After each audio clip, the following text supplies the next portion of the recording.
Estudando o Livro dos Espíritos. Um estudo sequencial da obra O Livro dos Espíritos de Allan Kardec. Essa é a nossa forma de transmitir esperança, conhecimento e alegria.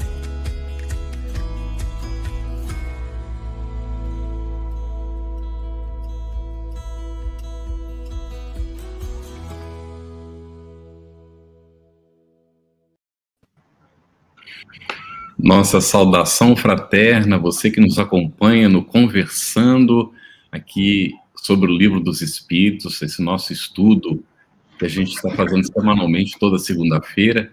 Hoje, no nosso Estudando o Livro dos Espíritos, nós vamos ter as provas da existência de Deus nas questões, nas perguntas de 1 a 9 do Livro dos Espíritos, que nós esperamos você tenha lido antes, não é? Para, então, aqui nós compartilharmos o conhecimento a respeito dessa proposta de Allan Kardec.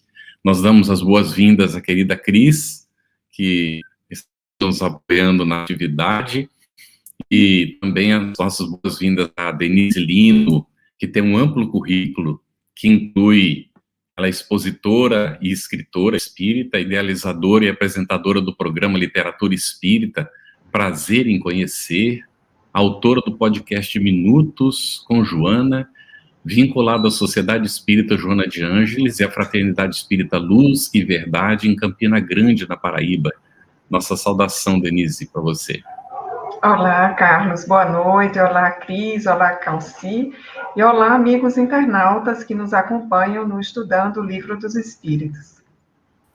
Muito bem, Denise. Nós contamos também hoje com nosso querido Calci, amigo de muitos anos, trabalhador espírita, é coordenador dos estudos aprofundados da doutrina espírita da Federação Espírita do Estado de Goiás. Muito bem-vindo, Calci. Satisfação estar com você aqui. Obrigado, companheiro Carlos. Um abraço a todos os irmãos, Cris, Denise e a turma toda que nos bastidores comanda aí, ó, o programa. Muito bem. Nosso agradecimento, né, a toda essa equipe que dá o suporte, vai recebendo as perguntas, vai passando para nós, e o pessoal da técnica. É uma alegria muito grande nós estarmos juntos. Vamos lá, Denise. Então, Cris, hoje, Deus e o Infinito, começar. Então, vamos começar pelo começo, né? Pergunta Isso. número um, e ela vai para o caro amigo Calci. Calci, por que Allan Kardec perguntou que e não o que ou quem é Deus? Qual o significado dessa simples escolha da forma de perguntar? Tudo bom, Cris? É uma pergunta extraordinária que já dá o rumo daquilo que vai se falar a respeito de Deus. Eu não vou querer entrar aqui na análise morfológica ou sintática do o, do que e do quem. Não quero lembrar aqui uma adolescência cheia de zero. Mas a gente percebe que Allan Kardec, quando, em vez de colocar quem é Deus, que seria o natural, quando ele pergunta que é Deus, ele, na verdade, ele já estabelece a condição de que ele não está limitando a ideia de Deus como gente, como pessoa. Porque eu penso que, como os espíritos são muito diretos nas respostas, se ele iniciasse o Livro dos Espíritos perguntando quem é Deus, os espíritos talvez responderiam: Deus não é gente. Mataria a questão, ele teria que fazer uma nova questão. Então, que é Deus? Então ele já partiu para essa, já dentro da ideia, da convicção de que Deus, segundo o entendimento da doutrina espírita, foge a toda e qualquer ideia antropomórfica, ideia de gente, de ser humano. É interessante porque o cristianismo ele foi um avanço extraordinário, saindo do politeísmo com os deuses guerreiros que tinham forma humana, Zeus, Hércules, Minerva, Vênus, tanto da mitologia grega quanto da romana. O monoteísmo tem a concepção de Deus como eu sou. Eu sou, 3 pontinhos. E é impressionante porque sempre que você define alguma coisa, você, na verdade, limita. Não é? Quando você diz, ó, isso aqui é isso, e você diz que é um campo, você está eliminando tudo mais. É por isso que Allan Kardec, na pergunta, ele tira a limitação. Ao perguntar quem é Deus, ele entrou com que é Deus, né?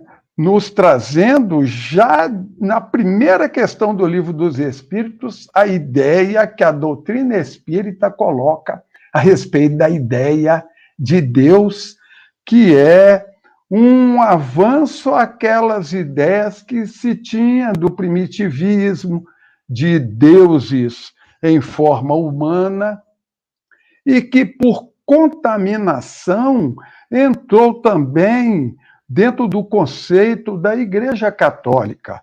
Se a gente for lá na Capela Sistina, lá em Roma, né, nós vamos ver Deus lá com cara de brabo, né, com cara de poucos amigos. Né? Então, é esse Deus antropomórfico que Allan Kardec já elimina já na primeira questão. Excelente, Calci.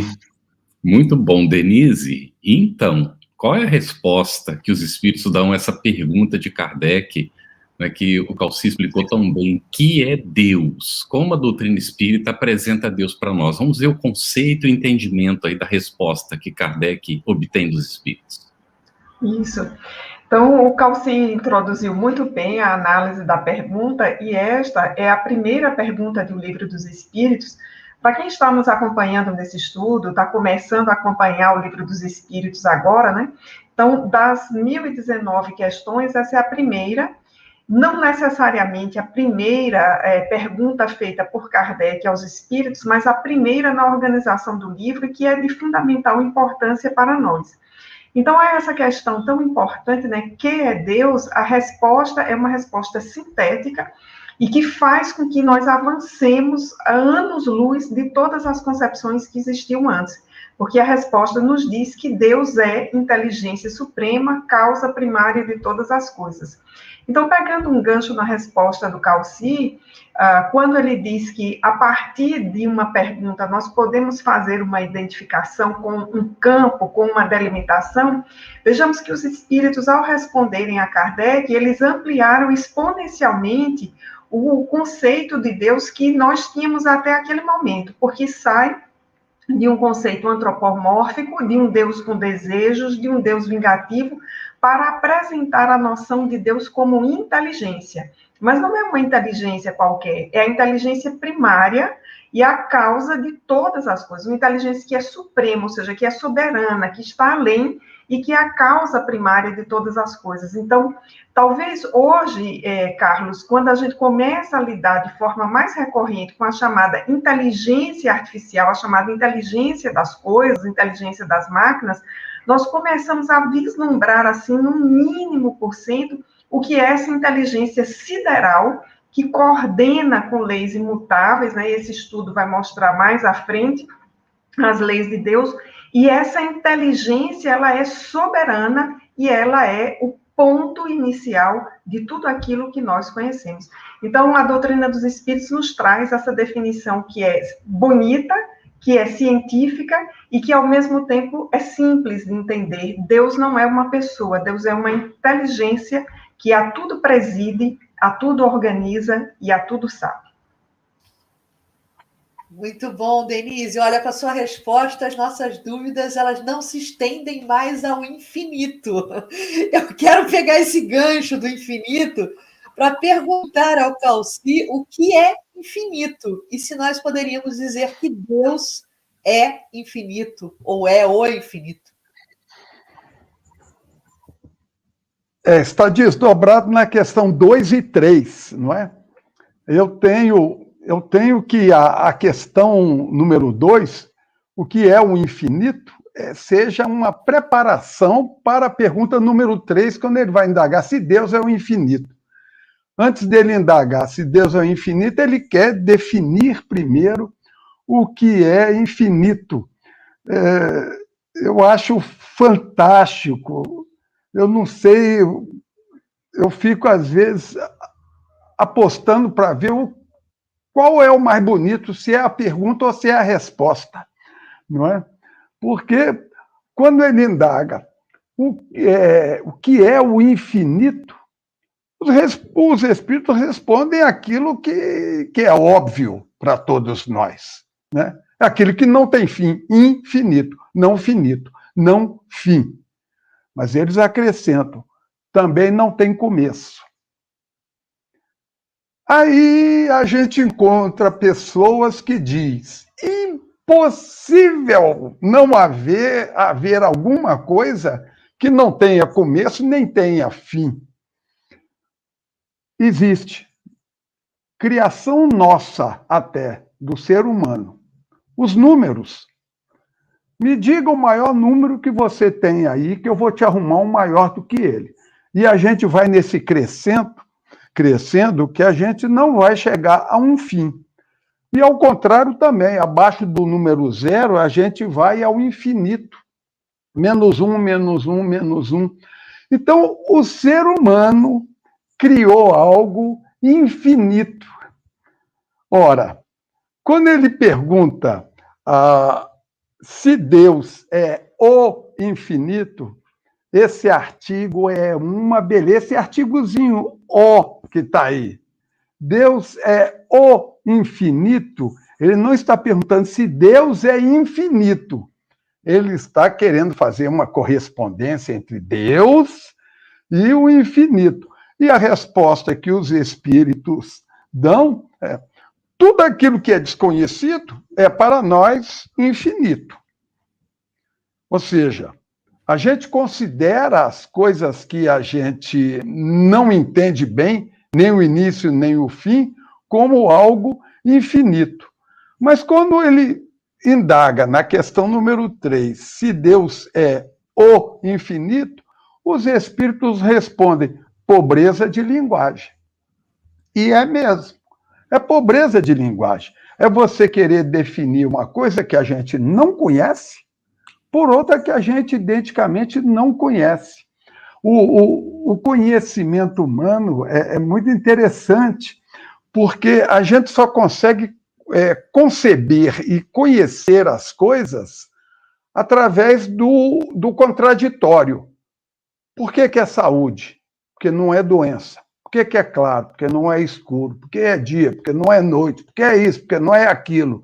Então, o nosso entendimento sempre é de algo. Para conhecer algo, a gente busca o contraditório. E com isso a gente consegue definir. Agora, Deus e infinito são duas coisas que a gente não tem o contraditório. Não há possibilidade. É mais ou menos como a questão do tempo e do espaço, não é? Não existe inespaço ou inespaço, não espaço. Não existe tempo, não tempo. Então, nós não temos a mínima condição de comparar, de saber o que é tempo, nem saber o que é espaço. O que foi que nós fizemos? Nós dissemos que tempo é a distância percorrida, melhor dizendo, que espaço é a distância percorrida em determinado tempo, pela luz, por alguma coisa. Ou seja, a gente comparou uma coisa com outra, de duas coisas que a gente não conhece absolutamente. É por isso que os espíritos respondem para Allan Kardec: pobreza de linguagem. Nós ainda somos bastante limitados, né, para certos entendimentos. Estamos buscando, né, nos desenvolvendo. Nós vamos agora, para você que está acompanhando aí, para as questões 4 a 6, né? Entrando mais diretamente nas provas da existência de Deus.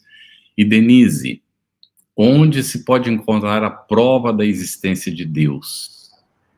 Ok, Carlos, antes de responder essa questão, eu queria destacar para quem nos acompanha que, embora nós estejamos numa parte extremamente filosófica do Livro dos Espíritos, que é toda a primeira parte do livro, as questões não são questões difíceis, são questões que nós nos colocamos em algum momento da vida e são formuladas de um modo fácil. Então, isso torna a leitura do Livro dos Espíritos muito encantadora. Só pegando um gancho aí na questão do Calci, eu também fico nessa dúvida, às vezes, o que é mais encantador? É a pergunta ou é a resposta?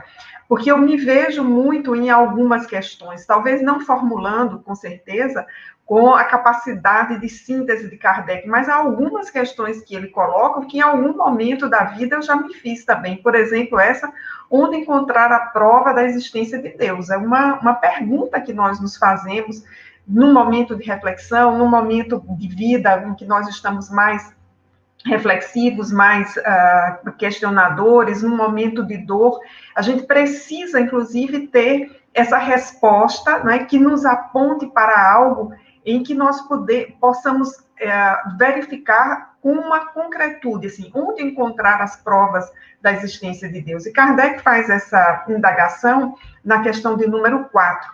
E a resposta é uma resposta para nos fazer pensar. E isso é o que eu quero chamar a atenção antes de ler aqui a resposta. Ela não vai fazer indicações aqui, ali ou acolá, mas vai nos fazer pensar para que nós encontremos, aqui já adiantando a conclusão, as provas da existência de Deus em todos os lugares. Porque a resposta que os espíritos dão a Kardec é: num axioma que aplicais às vossas ciências, não há efeito sem causa. Procurai a causa de tudo que não é obra do homem, e a vossa razão responderá. Fecha aspas aqui.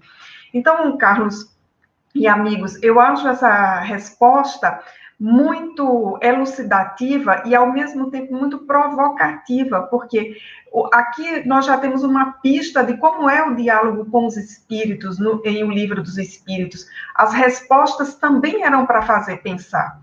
Então, onde estão as provas da existência de Deus? A resposta que nos vem é: como existe um efeito sem causa?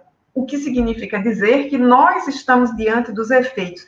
E onde vemos esses efeitos, né? Nós sintetizamos esses efeitos, assim, na natureza, na nossa própria existência. Nós podemos ir para detalhes muito mais subjetivos disso, mas acho que para esse momento inicial da discussão do livro, a resposta, né, de que a natureza nos faz pensar como ela surgiu sem que não tivesse sido criada por uma inteligência superior, uma causa primária. Então, uma resposta muito provocativa, como eu disse, no bom sentido, para nos fazer refletir sobre a existência de Deus.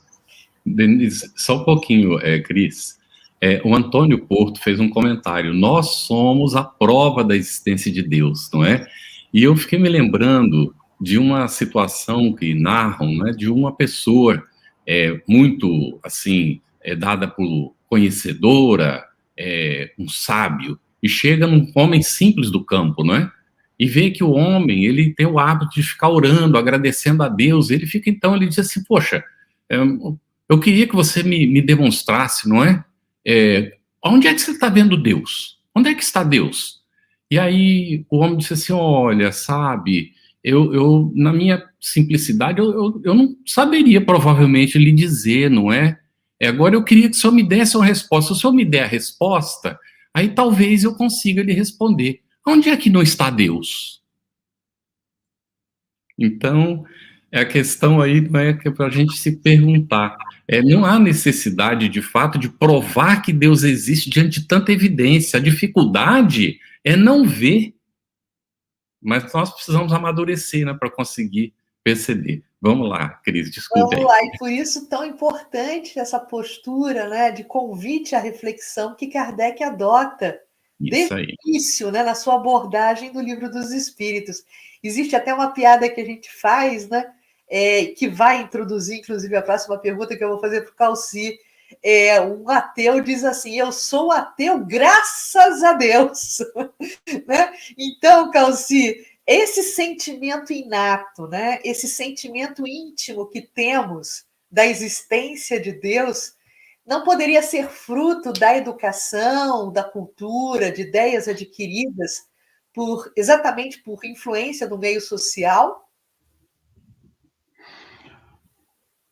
Pode ser fruto do meio social. E o índio? E o selvagem? Não é da cultura que se vem a crença em Deus, nem na educação, né? Mas exatamente no sentimento. Em algumas edições está escrito instintiva. Eu prefiro o instintivo do que o intuitivo. Acho que o instintivo ele é mais forte porque é da própria pessoa, quando o intuitivo pode vir de algo que venha de fora, né? E a pessoa teve a intuição e percebeu aquela ideia. Então, o índio, o selvagem, não tem. É inato, por ser instintivo ao ser humano, o selvagem tem. E tendo o selvagem, ele mostra que vem da própria pessoa, não é resultado da cultura, da educação ou do meio. Eu penso que o contrário, a descrença em Deus, aí sim, essa é resultado do meio acadêmico, do meio social, é que vem quando a pessoa não tem ainda a convicção da existência de Deus em si. E aí ela pode entrar por dúvida dela, por arguição dela, ela entrar nessa situação de não perceber que está sendo levado a considerar algo que não está exatamente, que é contrário ao seu movimento instintivo. Já que você comentou algo pitoresco, eu me lembro do Milor Fernandes. O Milor Fernandes, muito além, muito acima de ser um filósofo, de ser um comediante, é um filósofo, porque ele tinha tiradas geniais. E era o Milor Fernandes que dizia: não há ateu em avião em pane. Você pode entrar materialista, mas se o avião der uma mínima sacudida lá em cima, instintivamente você pede auxílio a Deus. Então, o meio acadêmico, o meio social, a educação é que pode formatar a pessoa a descrer daquilo que instintivamente existe nela, não o contrário. Muito bom, excelente. Olha, aqui tem um comentário, não é? Deixa eu ver, o Ricardo pôs assim, ó: quando alguém diz não acredito em Deus, acredito numa força maior, talvez seja só uma questão, opa, pulou aqui, de palavras, né? Provavelmente ele estava colocando, né? Mas se a gente acredita numa força, está trocando o nome de Deus por força, não é isso? Simplesmente. Aqui o Ângelo também colocou: a dificuldade da crença em Deus deriva da ideia da igreja, que a igreja criou, um Deus antropomórfico, e de fato, muita gente se torna ateu, não é por um Deus inverossímil, não é? Que não faz muito sentido. E aí nós temos vários comentários interessantes aqui, o pessoal hoje está participando bastante aqui no chat, muito bom. Cris, vamos continuar então, das perguntas 7 a 9, não é? Vamos sim. Para Denise, a gente apresentaria essa questão. Denise, não estaria nas propriedades íntimas da matéria a causa primária da formação das coisas? Uhum. É uma ótima questão, Cris. Kardec propôs aos espíritos, né? E vejamos como um raciocínio vai se aprofundando, né? Para entender essa matéria. Começa com o que é Deus, depois vem um elemento de comparação. Deus seria o infinito, e a resposta é negativa, né? Muito mais do que o infinito. Dizer que Deus é o infinito ou uma força é problema da nossa linguagem, é limitação aí que nós temos. E aí Kardec vai avançar exatamente para esse item, que é um aprofundamento, é quando ele nos pergunta se nas propriedades íntimas da matéria estaria o princípio da formação das coisas. E a resposta dos espíritos é uma resposta que fala a lógica para todos nós. Então, qual seria a causa dessas propriedades da matéria, né? Vejamos que é uma resposta que vem em forma de pergunta. Então, novamente, a resposta aí nesse par dialógico que Kardec faz com os espíritos é uma resposta para nos fazer pensar. E vai mais adiante a resposta nos dizer que será sempre indispensável a causa primária, ou seja, onde tudo começou. Nós podemos, do ponto de vista científico, aqui para trazer uma ilustração, afirmar que, conforme a ciência, o universo surge com o Big Bang. A pergunta vai se colocar da mesma forma: quem organizou o Big Bang, ou como se organizou, ou que força o organizou. Então, mesmo que, vejamos, com a explicação da ciência, chegando nesse nível aí, que é extremamente avançado, que é a descrição da origem do universo, nós vamos nos encontrar com essa questão feita por Kardec, e nós vamos entender que mesmo para esse evento, que é conhecido como o evento zero, do nosso ponto de vista científico, para a descrição do universo, mesmo esse evento, ele vai precisar que nós admitamos a existência de uma causa primária capaz de organizá-lo, e mais do que isso, gerenciá-lo no seu processo de evolução, de infinita modificação, para que nós tivéssemos a experiência de habitar neste universo. Então, a resposta dos espíritos é uma resposta, Cris, que eu resumi para mim hoje, estudando esse tema, como eu denominaria de o princípio da anterioridade, ou seja, nós vamos identificando marcos, mas vamos sempre buscar a causa anterior a todos eles, e vamos nos encontrar com a causa primária, a inteligência suprema, que organiza todo esse universo em que estamos. Muito bom. Nós temos aqui um comentário da Dete Laporte, que diz assim: estudar esta obra é uma bênção. Olha, fico a pensar onde não tem Deus, não é? De fato, é muito reflexivo. E como a Denise tem destacado, a resposta dos espíritos ela é instigadora. Ao invés deles simplesmente responderem, eles colocam uma pergunta, às vezes, não é, de volta, para que a gente raciocine, para que nós usemos a nossa capacidade e busquemos o entendimento pelo esforço próprio. Então, eles não dão pronto simplesmente, não é? Porque há esse entendimento de que é na busca que nós nos desenvolvemos. E eu me lembro aqui de um filósofo católico, já desencarnado, que é o Beto Roden, que teve dificuldade, né, Denise e Calci e Cris, de aceitar o espiritismo. Ele não conseguiu entender. No entanto, quando a gente lê a obra, a gente diz, gente, da onde ele tirava esses pensamentos tão espíritas que ele coloca na obra? Quando ele diz, por exemplo, Deus nos fez o mínimo possível para que nós nos fizéssemos o máximo possível. Isso é um pensamento totalmente espírita, não é? Porque nós nos desenvolvemos pela evolução, que não é numa única existência, e tudo isso que vem por detrás, não é? Trazendo aí para nós. Bom, é muito instigante realmente esse estudo, e eu espero que você que está acompanhando esteja sentindo isso, não é? E se sinta também, de alguma maneira, impulsionado a buscar. Porque o espiritismo é bem diferente das religiões tradicionais, ele nos instiga a realmente nos construirmos, não é, nesse processo de busca.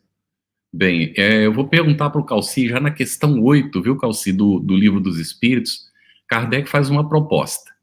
Que se deve pensar da opinião dos que atribuem a formação primária a uma combinação fortuita da matéria, ou por outra, ao acaso? Por gentileza, relacione a resposta dada pelos espíritos ao comentário de Kardec sobre a questão da harmonia existente no mecanismo do universo. Pode ser? Pode ser. A Terra gira em torno do seu próprio eixo a uma velocidade descomunal.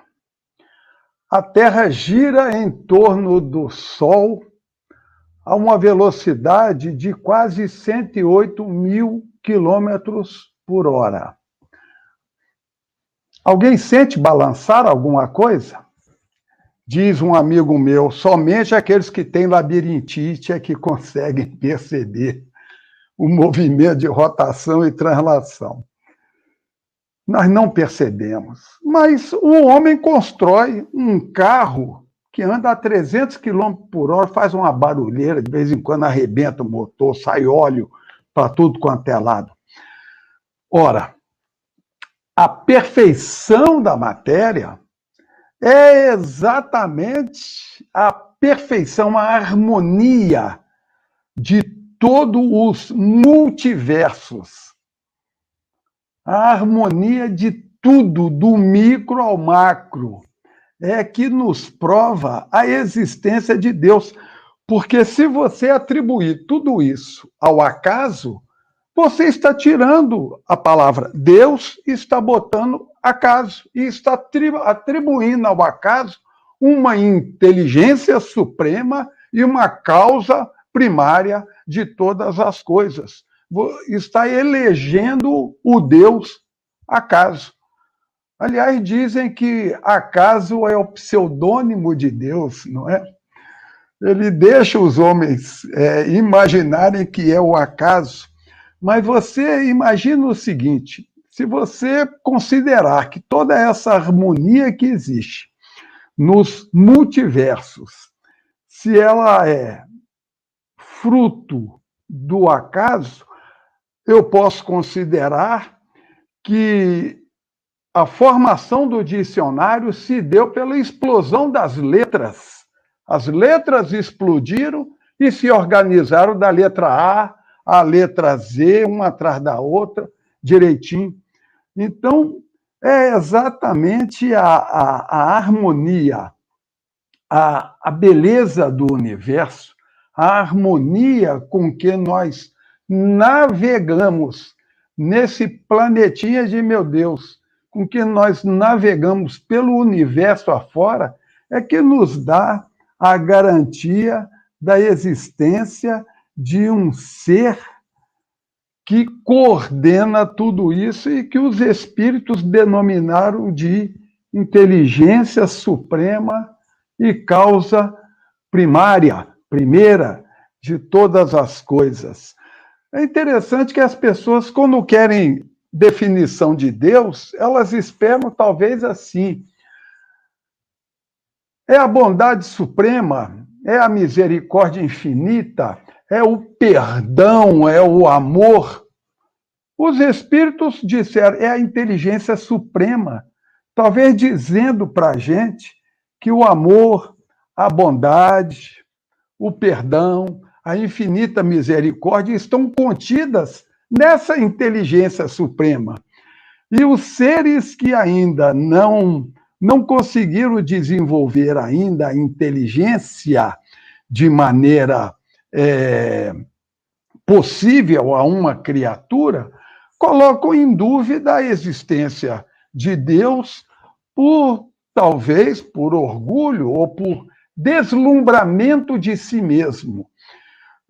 Nós ficamos deslumbrados de nós mesmos e aí passamos a não considerar a existência de algo que seja superior a nós. E aí atribuímos ao acaso, atribuímos a outros fatores fortuitos. Eu tentei, certa feita, entender a teoria das cordas que explica o universo. Você tem que partir de tanta premissa, de tanto dogma admitido pela ciência para você desenvolver o pensamento, que eu falei, não, é demais para mim. Eu prefiro acreditar na criação de Deus, é mais simples e atende o nosso instinto. Muito bom. Tem um comentário bastante interessante aqui há um minuto atrás, Jorge Luiz Mendes, ele, de certa forma, reproduz o que o Calci colocou para a gente. O acaso, 8h34, o acaso é talvez o pseudônimo que Deus usa quando não quer assinar as suas obras. Né, Calci? É isso aí que você colocou para a gente também. Obrigada aí pelo reforço do Jorge Luiz. Agora, uma outra questão, Denise, que eu vou tentar dar desdobramento para você. Na verdade, Kardec fecha o tópico sobre as provas da existência de Deus com uma pergunta bastante desafiadora. Ele diz o seguinte: em que é que, na causa primária, se revela uma inteligência suprema e superior a todas as inteligências? Denise, como os espíritos e Kardec trataram essa questão, este tema? Isso, essa é uma questão muito importante e eu diria muito inteligente, Cris. Até para a gente entender, tem que ler várias vezes. Eu queria recuar um pouquinho para o internauta acompanhar o seguinte raciocínio. Verifique como essa proposição do Livro dos Espíritos sobre Deus ser inteligência suprema é uma proposição avançada do ponto de vista científico e uma proposição que nos faz sair do lugar comum de entender Deus, por exemplo, como disse o Calcir, como a suprema misericórdia, para entendê-lo de forma mais completa e mais complexa. Vejamos que nós temos um substantivo, que é inteligência, e um adjetivo, que é suprema, inteligência suprema. Então, isso nos leva, traduzindo assim minimamente, a entender essa inteligência no máximo. Por que isso é importante? Porque a época de Kardec, e depois, durante muito tempo do século XX, nós conhecíamos uma única inteligência, que era a inteligência lógico-matemática, o famoso QI, pelo qual muita gente foi avaliado durante dezenas de anos. Posteriormente, qual foi a grande revolução na área dos estudos de inteligência? Foi mostrar a inteligência emocional. É a grande tese do psicólogo Daniel Goleman. Mais recentemente, uma nova revolução nessa área de estudos fala em inteligências múltiplas. Então, nós temos a inteligência lógico-matemática, a inteligência espacial, a inteligência linguístico-narrativa, Cris, que é muito atribuída às mulheres, né? Dizem que nós temos essa inteligência numa condição superior aos homens, né? Aqui para brincar um pouco com o nosso Carlos e o Calci, os internautas, inteligência sinestésica e também a inteligência inter e intrapessoal. Afora outras, na inteligência musical. Então, vejamos aonde nós chegamos. Olhando para o comportamento humano, nós somos capazes de descrever hoje praticamente 10 tipos diferentes de inteligência que se interconectam. E aí, se nós olhássemos para um ser humano e quiséssemos dizer qual é o ser humano no ápice da sua inteligência, seria aquele que lidasse com todos esses tipos de inteligência ao mesmo tempo. O que nós sabemos é que a imensa maioria de nós lida bem com um ou outro tipo de inteligência, mas não com todos ao mesmo tempo. Seria um gênio para ter todas essas inteligências ao mesmo tempo. Então, feito esse preâmbulo, vamos voltar para a questão número 1 de O Livro dos Espíritos, né? Quando Kardec pergunta que é Deus, e a resposta, inteligência suprema, causa primária de todas as coisas. Então, essa inteligência suprema, ela tem não apenas todas essas inteligências que foram minimamente descritas para nós, né? Não apenas essas, mas infinitamente muito mais do que essas, numa condição superlativa, e mais adiante no Livro dos Espíritos nós vamos entender que essa é uma inteligência suprema, soberanamente justa e boa. O que eu mais gosto dessa resposta que está mais à frente, Cris, é o advérbio, soberanamente justa e boa. Então, é de uma forma assim que nós não conseguimos aquilatar. Aí, pegando especificamente a questão que você nos trouxe, que é a de número 9, que encerra esse tópico introdutório do Livro dos Espíritos, a pergunta é, vou repetir aqui, Cris, para o internauta que esqueceu lembrar, né? Em que é que essa causa primária revela uma inteligência suprema e superior a todas as outras. Então, vejamos aí que Allan Kardec já se antecipava a essa discussão toda de inteligências que eu minimamente trouxe no preâmbulo. E aí a resposta é fantástica, porque é novamente uma resposta que nos faz pensar. E essa resposta vai se conectar com a resposta dada à questão número 4, que está um pouco adiante. Quem tiver com o livro é só voltar um pouco e recuar lá na questão 4. A resposta vai nos trazer para aquilo que é o conhecimento prático da vida. Vejamos que os Espíritos dizem, um provérbio vos diz, pela obra se reconhece o autor. E aí nós temos infinitos exemplos de situações nas quais nós vemos um determinado objeto, uma situação, uma obra de arte, não está assinada, mas é possível recuperar quem fez. O que se faz, por exemplo, no campo da pintura para se reconhecer uma obra quando é supostamente atribuída a um autor? Todo um estudo das características daquele autor, do que se chama o seu estilo, para verificar se aquela obra de fato traz as características daquele autor. Se a gente fosse para um campo científico, o que é um exame de DNA? Se não o reconhecimento de a quem pertence aquela sequência, né? Quando se faz um exame de DNA para reconhecimento de paternidade, por exemplo, aquela sequência de DNA pertence àquele suposto pai, àquela mãe ou não. Então, vejamos que nós temos toda a condição de reconhecer em que é que essa inteligência é suprema e é superior a todas as outras, quando nós olhamos tudo o que resulta dessa inteligência.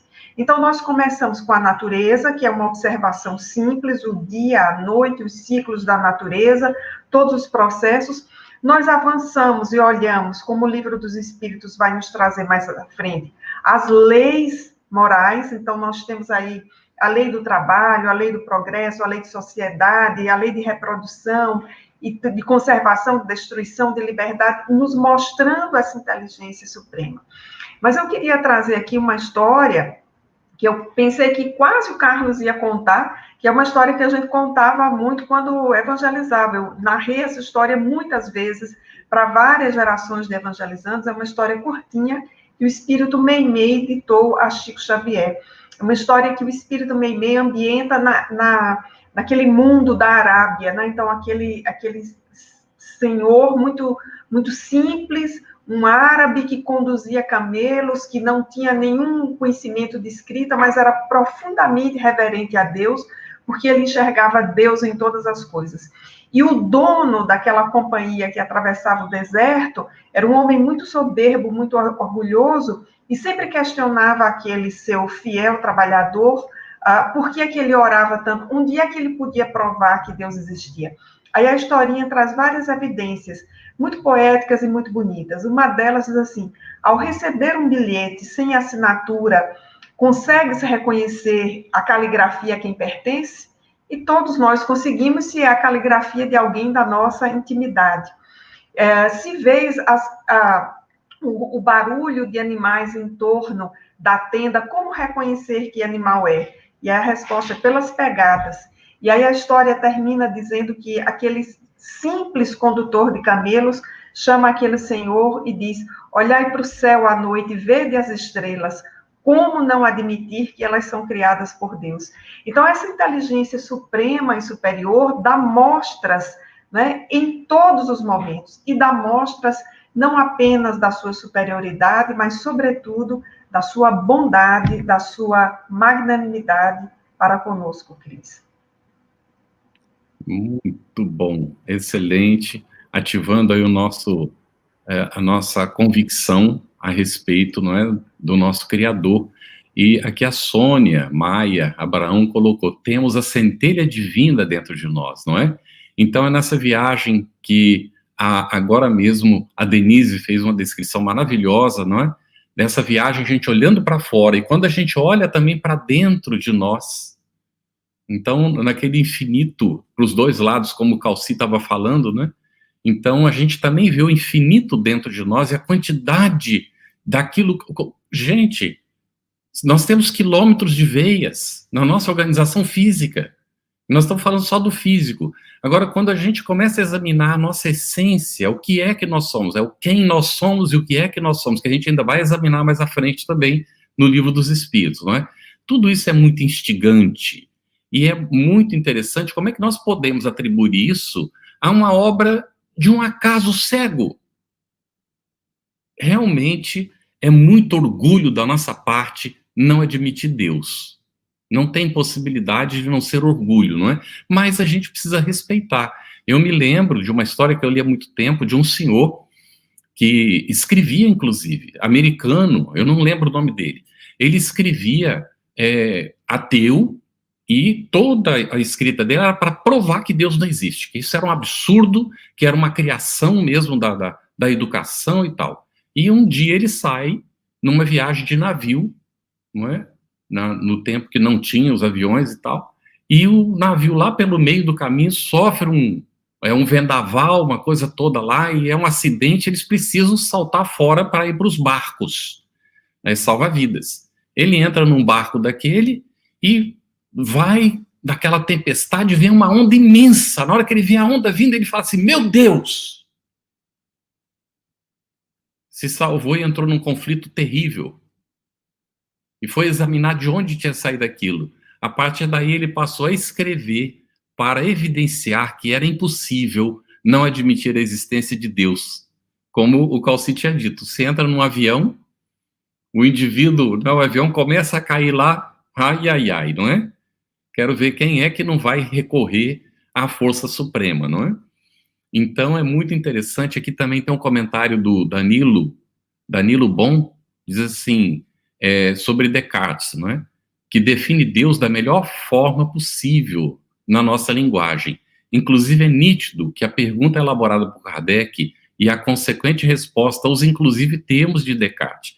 Nós observamos que Kardec, já comentamos isso aqui inclusive, ele acompanhava, não é, a ciência da época e os cientistas, os filósofos. Ele acompanhava tudo o que estava acontecendo em termos de progresso do conhecimento humano na época. E nós vamos encontrar, sim, inclusive, a utilização de metodologias que eram aplicadas, estavam sendo desenvolvidas à época, no campo, não é, da educação, no campo da ciência. Então, nada impede de que, de fato, Kardec tenha, não é, utilizado o pensamento de Descartes, mas, com toda certeza, com o auxílio dos espíritos, ele foi além. Ele utilizou, lógico, inclusive porque Kardec tinha essa visão, de que a obra não era individual, era uma obra coletiva. Então, ele sabia que não estava sozinho e que os homens eram instrumentos, não é, também de trazer aquilo que era preciso.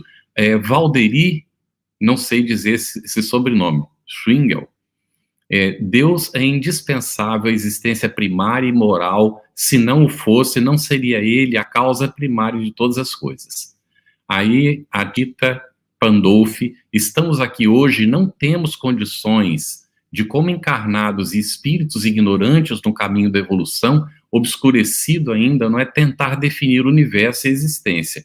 Nós, então, estamos caminhando, nós estamos buscando. Agora, isso não é impeditivo, não é, Tita, de a gente não tentar. Nós não podemos nos acomodar, não é? No nosso esforço. Jorge Luiz colocou, o acaso é talvez, isso aqui já foi comentado, né? A Cris comentou no seu momento. O Paulo de Campo Grande, a principal fonte de conflitos nos dias de hoje entre as esferas da religião e da ciência repousa nesse conceito de um Deus pessoal. Discurso de Einstein, 1941. Olha aí, que contribuição maravilhosa, não é, Cris? Carlos, sem querer te cortar, já que a gente está fazendo uma varredura nos comentários, vai lá.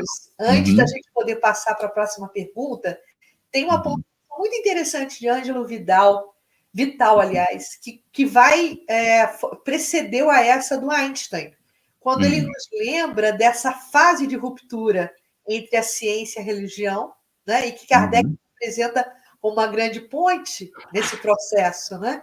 A supremacia da igreja preconceituosa e dominadora da Idade Média criou a reação antagônica do iluminismo, que estabeleceu ao longo do tempo uma ciência dogmática e preconceituosa também. Então, o Ângelo está aí mostrando para a gente todo um contexto histórico que consolida essa ruptura entre ciência e religião. E aí, como o Carlos nos falava. Chega Allan Kardec, no século XIX, e se apresentando como uma grande ponte para sanar essa questão aí da ruptura.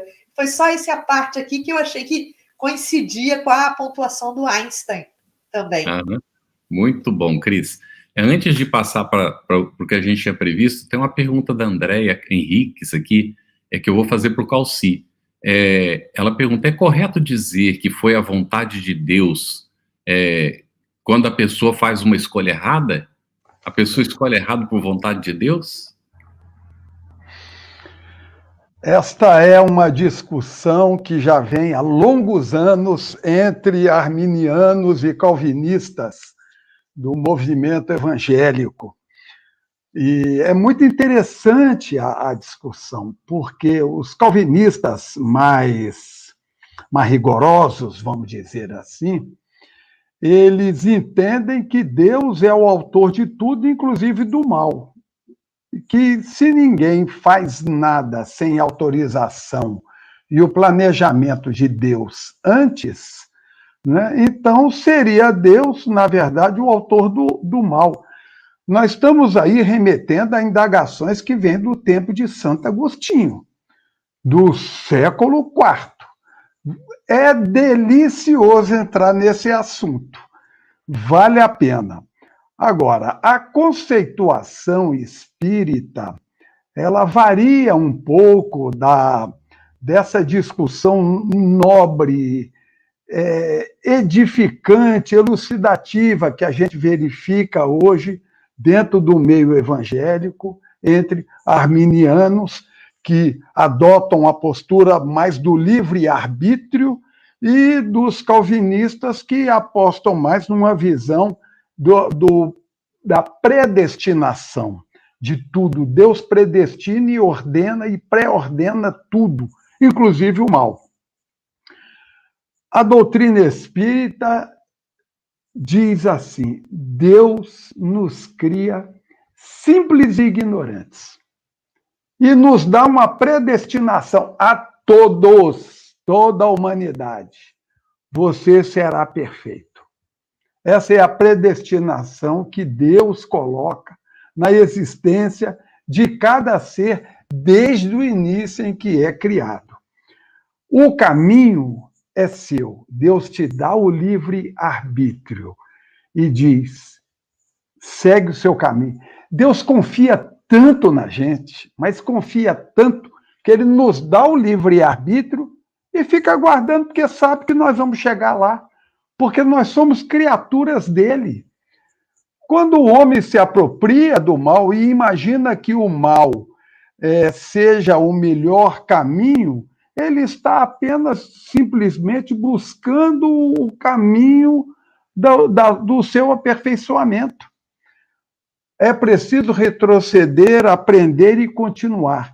A concepção espírita, ela abrange, portanto, de maneira maior a possibilidade da pessoa fazer o mal.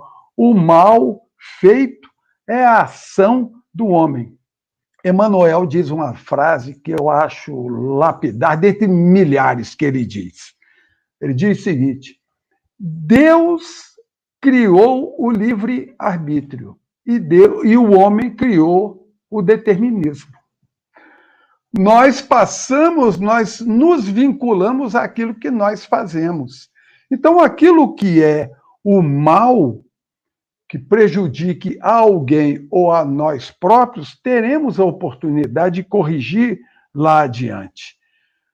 Temos a oportunidade. Então, a doutrina espírita, ela olha de maneira mais geral, abrangendo N encarnações, em que, mesmo praticando o mal, a pessoa tem a possibilidade de se corrigir e um dia atingir o pensamento, a sua ideia de que ele é criatura de Deus e seguir o seu caminho. Isso está muito bem representado numa parábola de Jesus, do filho pródigo.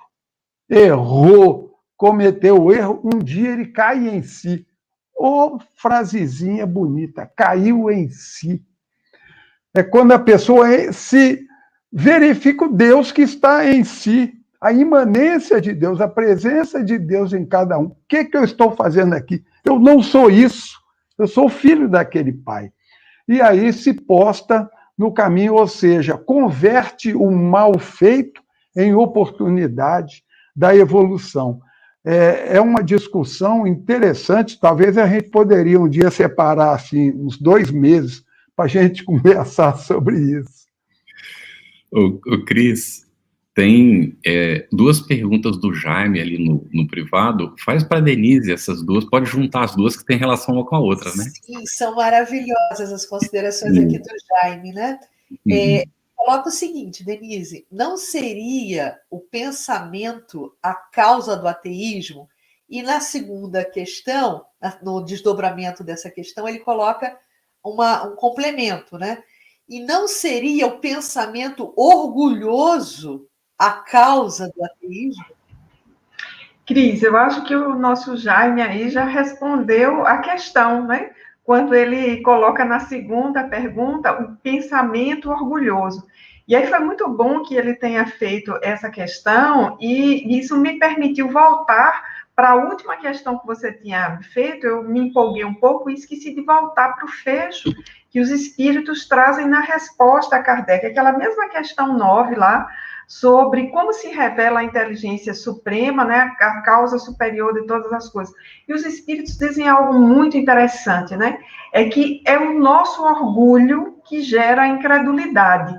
Um homem orgulhoso, a pessoa orgulhosa, se considera acima de tudo, inclusive para o seu próprio engano, se considera acima de Deus. O Calci avançou bastante, aí na resposta eu estava aqui muito admirada, né, pelo conhecimento que ele nos trouxe na resposta anterior, lembrando que a tese espírita nos prova que Deus não apenas nos cria, mas também nos dá o livre-arbítrio e nos concede a possibilidade de chegar à perfeição. Então, nós trilhamos um longo caminho. Grande parte desse caminho nós fazemos naquilo que se chama num processo de cegueira, que é esse processo do orgulho. Então, nós nos consideramos muitas vezes acima de Deus, e é o pensamento orgulhoso, sim, negacionista, que nega a existência de Deus e leva ao ateísmo. Muito bom. Calci, José, espírito protetor, numa mensagem inserida por Kardec no capítulo 19, no item 11 do Evangelho segundo o Espiritismo, ele afirma: amai a Deus, mas sabendo por que o amais. Crede nas suas promessas, mas sabendo por que acreditais nelas. Segui os nossos conselhos, mas compenetrados do fim que vos apontamos e dos meios que vos trazemos para os atingirdes. Afinal, por que acreditamos em Deus, Calci? Fabulosa pergunta. E penso que vem aí no caminhar disso que a nossa querida irmãzinha Denise estava comentando. Não é? Por que acreditamos em Deus? Há 2 meios da gente acreditar em Deus. Um é através da crença. E eu não sei porquê, eu me lembrei de uma música extraordinária, Gente Humilde, e que termina: e eu que não creio, peço a Deus por minha gente. Ou seja, a crença é aquilo que está entre a dúvida, será que é, será que não é? Você tem a crença. Os espíritas têm a possibilidade também, e todos temos a possibilidade, de também acreditar em Deus, ter a certeza de Deus, porque o sabemos. Temos a plena convicção, não apenas instintiva, ou que a fé nos leva a ter, mas também através do raciocínio. Isso que Kardec chamou de fé raciocinada, que para muita gente não faz muito sentido, mas é exatamente isso mesmo. É a crença tendo como base o pensamento lógico, o raciocínio. E por que a gente crê em Deus? temos a certeza da existência de Deus. Mas se a gente olhar para o nosso corpo, a gente verifica a existência de Deus. Nós não precisamos ir longe. Os companheiros apresentaram um punhado de exemplos, não vou apresentar mais nenhum, todos eles são suficientes, mas nós precisamos lembrar o seguinte: a doutrina espírita fala em Deus, mas não o Deus antropomórfico, não o Deus vingativo, não o Deus que predestina 144 mil pessoas para irem ao céu e as demais irem para o inferno. Não é esse Deus. A nossa concepção de Deus é exatamente aquela que remete à primeira questão do Livro dos Espíritos. Inteligência suprema, causa primária, primeira de todas as coisas. Temos a certeza de Deus porque o sabemos. É interessante verificar o movimento religioso no tempo antes, os deuses primitivos, os deuses do trovão, o deus da chuva, o deus da água, qualquer fenômeno era Deus. Ou seja, tudo aquilo que o homem não compreende, ele chamava de Deus. A partir do politeísmo, em que botaram a forma humana a Deus, já foi um avanço. O cristianismo veio depois com o monoteísmo, um só Deus, apenas um, aquele que Jesus mesmo diz, meu Pai e vosso Pai, se colocando numa posição inferior a Deus. Vem o monoteísmo. Com o avanço do tempo, no tempo da ciência, no tempo das luzes, no tempo do raciocínio, a doutrina espírita nos apresenta, além da possibilidade da crença, da fé, do algo instintivo em cada um de nós, também o entendimento, o saber de Deus pelo raciocínio lógico. Muito bom. Temos aqui uma questão da Marcilene Oliveira, que acabou de colocar isso aqui no chat. Eu vou aproveitar essa observação da Marcilene para fazer a próxima pergunta aqui. Ela diz o seguinte: quanto mais aprendo, mais creio em Deus, e quando minha mente não consegue compreender certos acasos, que ela coloca entre aspas, creio ainda mais. Então, Denise, essa pergunta vai para você, minha irmã. Nós estamos vivendo momentos muito difíceis, muitos lutos, né? É realmente um momento muito desafiador para todos nós. E essa ideia e a certeza da existência de Deus é por si só uma questão e uma convicção muito consoladora. Mas o que eu gostaria de te perguntar é como perceber, Denise, a existência de Deus na minha vida, de uma forma aproximada. Cris, eu vou pegar a resposta aí da internauta, Marcilene, é isso? Isso. Vou fazer um Ctrl+V, Ctrl+C aqui da resposta dela. Quanto mais eu entendo Deus, mais eu vejo a sua inteligência suprema se mostrando sempre misericordiosa.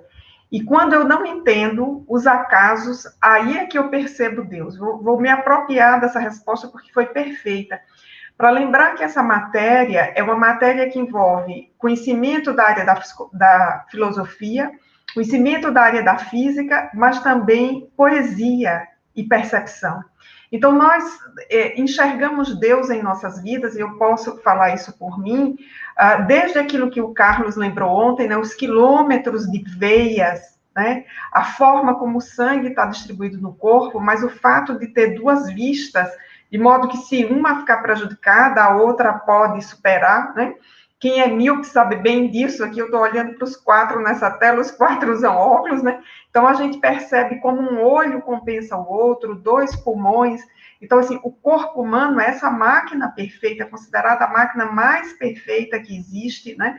A ponto de inspirar o funcionamento de computadores. O que é um computador, se não uma analogia em relação ao funcionamento do corpo humano. Então, eu percebo Deus em mim, no corpo humano, percebo na natureza, mas percebo muito, Cris, naquilo que eu chamo de o engendramento da vida. Eu não poderia ter feito minha vida melhor em nenhum momento, e quando eu olho para ela, eu vejo aquela mão invisível lá, daquela prece bonita, pegadas na areia, sempre me conduzindo, e sei que conduziu a cada um de nós que está acompanhando essa live. Então, percebo Deus nessas pegadas da vida, nessas marcas. Olha só, gente, que coisa interessante. A Nail Duque, de São Paulo, que está acompanhando pela Mansão do Caminho, ela fez uma pergunta muito relacionada com essa que a Cris apresentou agora. Meditar, isso é para o Calci, tá, Calci? Meditar é uma maneira, ou a única maneira de encontrar o Deus que existe dentro de mim? Talvez seja uma forma por excelência, mas não é única, não é? Nós ocidentais não temos muito hábito da meditação, não é? Os companheiros do Oriente e tal têm mais tem uma vida mais introspectiva e tal. Nós ocidentais, a gente se perde na periferia dos assuntos e raramente a gente marca um encontro com a gente mesmo. A gente marca encontro com todo mundo, né? Conversa com todo mundo e raramente, eu estou falando por mim, não sei vocês, marco um encontro comigo mesmo para saber como é que você vai, como é que vai esse Deus que está dentro aí de você e tal. Né? Então, a meditação é o meio por excelência, talvez seja, mas há outros também. Eu me recordo aqui do professor Hinaldo Lacerda Lima, que o Carlos conheceu, um trabalhador da Federação Espírita Brasileira, um homem espetacular, com várias obras e tudo mais. Ele era colega de trabalho do meu pai, e ele era ateu e materialista. Né? Porque o Deus que ele tinha era aquele Deus vingativo. A ideia que ele tinha recebido a respeito de Deus era essa, e ele não se conformava com isso. Ao conhecer a doutrina espírita, não precisou ler muita coisa, e ele descobriu aquele Deus que habita nele, habita em todos, e aí, em busca desse Deus, foi que ele conseguiu se encontrar através da fé. A doutrina espírita tem por objetivo isso, suscitar dentro de nós mesmos, a gente procurar em nós o Deus que habita em nós. A maneira, muitas das vezes, pode ser através da meditação, mas muitas das vezes vem através de um irmão, às vezes, e quase sempre, vem através de um acaso. Às vezes, vem através de outros meios e até mesmo da dor, que a gente, às vezes, não entende, né, a dor. Há pessoas que deixaram a religião, participante de outros segmentos do cristianismo, que abandonaram porque aconteceu uma dor enorme na vida deles, e eles disseram, Deus não poderia ter feito isso. Então, Deus não existe. Como Deus não poderia ter feito isso, porque eu sempre fui muito correto, então Deus não existe. Esse é o momento da gente buscar na meditação e na fé a presença e a existência de Deus. Tudo que acontece na vida de cada um de nós visa o nosso aperfeiçoamento, ainda que seja dor. Muito bom. Muitos nossos agradecimentos profundos. Denise, suas palavras finais. Hoje nós temos um tempinho, dá para fazer um breve comentário cada um, por gentileza. Carlos, eu quero agradecer imensamente ao convite de estar aqui. Foi uma oportunidade de reestudo dessa parte inicial do Livro dos Espíritos, isso é muito bom. Quero estimular quem esteja nos acompanhando nesse estudo a prosseguir, faça as suas leituras, acompanhe os estudos aqui, porque a doutrina dos Espíritos é aquilo que nós definimos como uma doutrina letrada, ou seja, é uma doutrina que está nos livros. Não é uma doutrina a partir da opinião de alguém, é uma doutrina de investigação. Então, essa demanda do estudo é uma demanda nossa. E esse programa aqui visa exatamente favorecer esse processo de imersão na doutrina dos Espíritos. Então, eu desejo muito êxito a todos, estou muito feliz e muito agradecida pela oportunidade de ter vindo essas 3 últimas lives aqui, encontrar com vocês, que são grandes amigos desde já. Nós vamos te dar uma folga, mas vamos voltar a te convidar, tá bem? Tá bom, eu ficarei muito feliz. Uma satisfação muito grande. Calci, por favor, sua despedida. Um abraço para todos, muita paz. Prazer em conhecer mais diretamente a Denise, de quem a gente já conhecia aqui e acolá de informações. Muito prazer, viu, Denise? Uma alegria ter você participando aqui comigo. Engrandeceu e muito.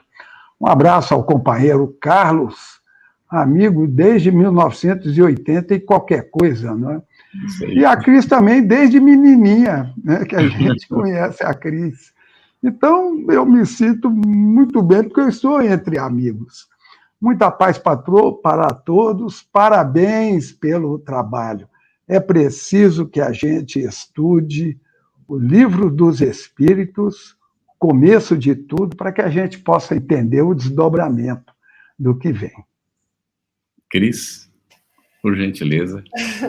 Bom, amigos, a gente está encerrando por hoje. Eu vou me apropriar de um comentário do João Tadeu, que colocou aqui no chat, e eu vou reproduzir literalmente o que ele escreveu. Acorde, tu que dormes. Então, eu acho que a proposta do estudo hoje foi esse chamamento, o momento da criação. Acorde, tu que dormes. E dizer, semana que vem vamos estar novamente juntos, se Deus quiser, às 8h da noite, e eu tenho certeza que Ele quer. Então, até mais. Até a próxima semana. Um beijo no coração de cada um de vocês. Excelente, Calci. Você também vai ter uma folguinha, mas nós vamos voltar a te convidar, tá bem? É uma satisfação muito, muito grande para você que nos acompanhou hoje, não é? Se você não viu os estudos anteriores, eles estão disponíveis na FEB TV. Então, não deixe de verificar. Se há alguma dúvida, envie. Aquelas perguntas que não conseguimos atender aqui durante o nosso estudo, ou que não tem uma relação direta, às vezes, elas serão respondidas e colocadas num grupo do Telegram e também no site da FEB TV. Então, esteja conosco. Como já recomendado, leia antes as perguntas para facilitar, traga as suas dúvidas, os seus comentários, que sempre que a gente puder, nós vamos aproveitar também os comentários. E o nosso grande abraço, muito fraterno para todos, e muito ânimo na pandemia. Oremos uns pelos outros, e que Jesus nos ilumine sempre. Muito obrigado, até a semana que vem. Estudando o Livro dos Espíritos. Um estudo sequencial da obra O Livro dos Espíritos, de Allan Kardec. Essa é a nossa forma de transmitir esperança, conhecimento e alegria.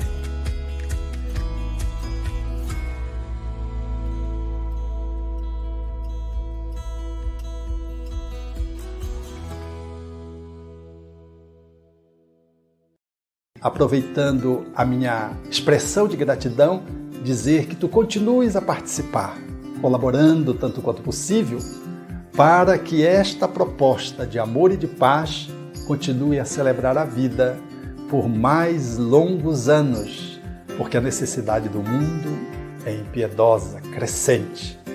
E nós não podemos, que vivemos o bem, ficarmos ociosos, parados e contemplando, achando que Deus vem fazer aquilo que nós precisamos fazer. Minha gratidão, o meu abraço e o meu terno convite para que continuemos juntos com a FEB TV no ar, brilhando luz.